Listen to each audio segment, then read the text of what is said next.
اعوذ باللہ من الشیطان الرجیم بسم اللہ الرحمن الرحیم۔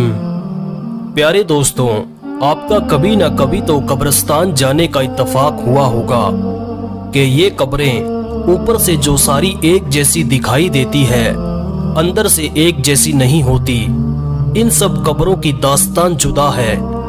کوئی تو قبر میں جنت کی نعمتیں لوٹ رہا ہے، کوئی تو قبر میں جلوہ مصطفیٰ میں گم ہے، کسی کی قبر میں تو جنت کی کھڑکی کھلی ہوئی ہے، کسی کو قبر ایسے دبا رہی ہے جیسے ماں گود میں اپنے بچے کو پیار سے دباتی ہے۔ مگر اس قبرستان میں کچھ قبریں ایسی بھی ہوتی ہے پیارے عزیز دوستوں، جس میں سانپ بچھو اس قبر والے کو عذاب دے رہے ہوتے ہیں۔ حضور نبی کریم صلی اللہ تعالی علیہ وسلم نے ارشاد فرمایا کہ بے نمازی کو قبر ایسے دبائے گی کہ پسلیاں ٹوٹ پھوٹ کر ایک دوسرے میں پیوست ہو جائے۔ کسی کو قبر نے چکنا چور کر دیا ہوتا ہے، کسی کی قبر میں جہنم کی کھڑکی کھلی ہوتی ہے، کسی کی قبر میں آگ بھڑک رہی ہوتی ہے۔ اشجع الاقرا، حدیث میں سانپ کا نام بھی بیان کیا گیا۔ اللہ جس سے ناراض ہو، اشجع الاقرا اندھا سانپ ہے جو قبر میں مردے کو ڈنک مارے گا تو مردہ 70 گز زمین میں دھس جائے گا۔ ناظرین، آج کا یہ واقعہ ایک دکھیاری ماں نے بیان کیا ہے۔ وہ کہتی ہے کہ میری سب سے بڑی بیٹی کا انتقال ہو گیا۔ اس کی تجہیز و تکفین کرنے کے بعد اس کی نماز جنازہ ادا کی گئی۔ جب اس کی قبر تیار ہو گئی اور اس کو دفنایا جانے لگا تو تمام لوگ یہ دیکھ کر حیران اور پریشان ہو گئے۔ ان پر خوف و ہراس چھا گیا۔ انہوں نے دیکھا کہ یکایک قبر میں 50-60 سانپ جمع ہو گئے اور وہ بری طرح پھنکارے مارنے لگے۔ تمام لوگوں نے ڈر اور خوف کی وجہ سے قبر کو بند کر دیا اور دوسری قبر تیار کی گئی۔ جب اس کو دفنانے لگے تو کیا دیکھتے ہیں کہ وہی سانپ دوبارہ قبر میں اچانک جمع ہو گئے اور ایک دوسرے پر کنڈلی مار کر بیٹھ گئے۔ لوگوں میں خوف و ہراس چھا گیا۔ لوگوں نے ڈر اور خوف کی وجہ سے دوسری قبر بھی بند کر دی۔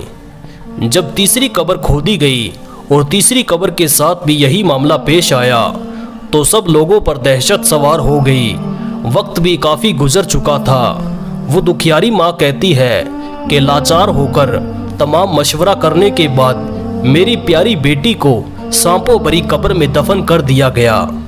لوگوں نے دور ہی سے اس کو قبر میں پھینک دیا اور دور ہی سے قبر میں مٹی ڈال دی اور اس کی قبر کو برابر کر کے واپس گھر لوٹ آئے۔ وہ دکھیاری ماں کہتی ہے کہ اس سارے منظر کو اس لڑکی کے باپ نے بھی دیکھا۔ اس پر ایسی دہشت سوار ہوئی کہ وہ پاگل سا ہو گیا۔ جب اس سے پوچھا گیا اس لڑکی پر عذاب قبر کیوں ہوا، کیوں اس کی قبر میں اتنے خوفناک سانپ جمع ہو گئے، اس کی کیا وجہ ہے، خوف میں ڈوبے ہوئے اس لڑکی کے باپ سے کچھ بات نہ ہوئی۔ دکھیاری ماں نے بیان کیا کہ میری بیٹی یوں تو نماز روزہ کی پابند تھی، نیکی کے کام کرتی تھی، مگر وہ فیشن کرتی تھی اور بے پردہ ہو کر باہر گھومنے جایا کرتی تھی۔ اس کا فیشن لوگوں کو دکھاوے کے لیے ہوتا تھا۔ وہ غیر محرموں کے آگے بے پردہ ہو کر گھوما کرتی تھی۔ وہ دکھیاری ماں روتے ہوئے کہتی ہے کہ جب میں میری بیٹی کو سمجھانے کی کوشش کرتی تو وہ میرے ساتھ بگڑ جاتی اور میرے ساتھ لڑائی جھگڑا کرتی اور مجھے ذلیل اور رسوا کرتی، مگر وہ اپنی آخرت کی بھلائی کے باتوں پر کان نہ دھرتی۔ افسوس کہ میری کوئی بات میری بیٹی کے سمجھ میں نہ آئی اور مرنے کے بعد سانپوں کا عذاب اسی وجہ سے نازل ہوا۔ استغفر اللہ۔ اللہ تعالیٰ سے دعا ہے کہ اللہ تعالیٰ ہمیں آخرت کی تیاری اور نیک اعمال کرنے کی توفیق عطا فرمائے۔ آمین ثم آمین۔